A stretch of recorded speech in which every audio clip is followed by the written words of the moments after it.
今次想分享一下修理洗衣機呢類日常事件，咁我覺得幾有用嘅。話說呢，我呢部頂蓋式嘅洗衣機已經用咗超過10年啦。喺到最近幾個月開始呢，就發覺溫度咁上下呢，個底筒呢就會不斷排水喎，冇辦法裝滿水進行下一個程序。期間呢都試過打開檢查嘅，加咗啲潤滑油啦，好似有啲效咁，但係過一排呢又嚟過，我就有啲死心不息嘅，因為主要嘅零件好似摩打咁就冇壞到，我就唔想因為咁呢去買部新機，反覆搞咗幾次之後呢先揾到個問題所在，而且發覺修理都唔難。後來諗到呢個問題呢應該好多人都會遇過嘅，所以呢將修理方法呢就分享出嚟。呢部機其實已經修理好噶啦，咁依家就慢慢拆開講解啦。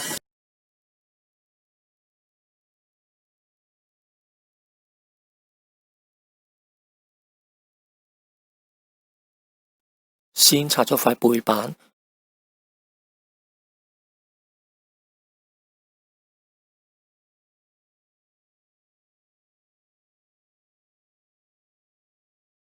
見到桶底下面呢有一組塑膠活塞，連住一個膠盒，裏邊呢係一個摩打組嚟嘅。摩打組會拉到活塞去排水，咁當摩打斷電之後呢，下面嗰組彈簧呢就會將個活塞拉返去原位，咁啊停止排水啦。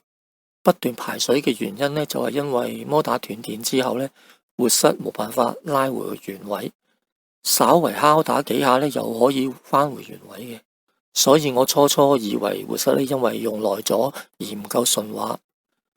於是呢就加咗啲潤滑油。過一排之後呢都係會再出問題，於是呢就嘗試加強彈簧組嗰個彈力，最後呢先至去嘗試檢查嗰個摩打組嘅。先睇睇正常嘅活塞操作係點樣嘅，我就選擇咗用排水模式嚟到測試。只要一撳個啟動暫停掣呢，活塞呢就會慢慢咁俾摩打拉動嘅。再撳一下啟動暫停掣呢，個摩打組就會斷電，活塞呢就會被彈簧組拉返去原位噶啦。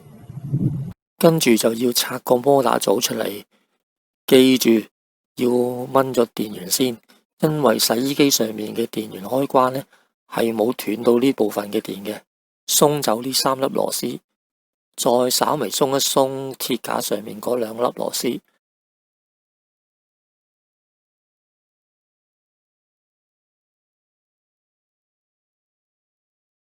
之後甩開扣住活塞嘅嗰條鋼線，之後就可以將摩打組拎出嚟啦。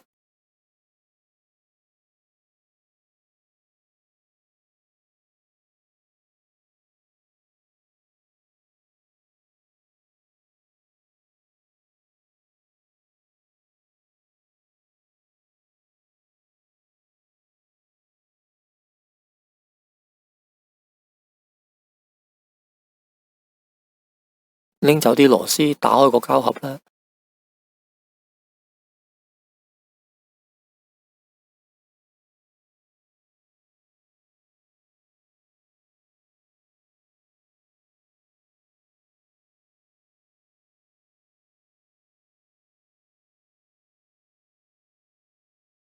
會見到裏邊呢係有個藍色嘅線圈組嘅，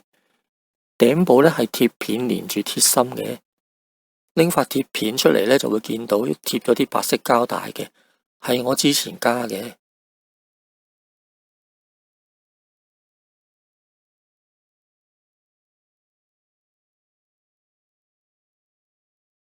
我搣走啲白色膠帶之後呢，會見到呢原來鐵片本身呢兩面都係有貼到透明膠墊嘅，好明顯係老化咗，特別係其中一面嘅膠墊已經壓到好薄啦。我將呢組鐵片呢放返入去，接返電源之後呢，再按上述嘅方法呢測試一次。撳啟動暫停掣之後呢，鐵片就會吸咗去線圈組嗰度嘅。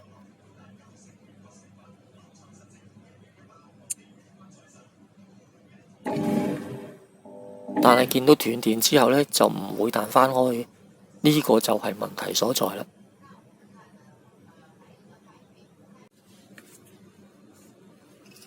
於是我用咗白色嘅膠帶，按原本膠墊嘅位置貼返上去，貼咗2層，之後測試呢，就可以喺斷電之後呢彈返開，跟手就裝返好佢啦。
扣返好條鋼線之後呢，就可以試一試，見到已經正常操作返啦，又可以用多幾年。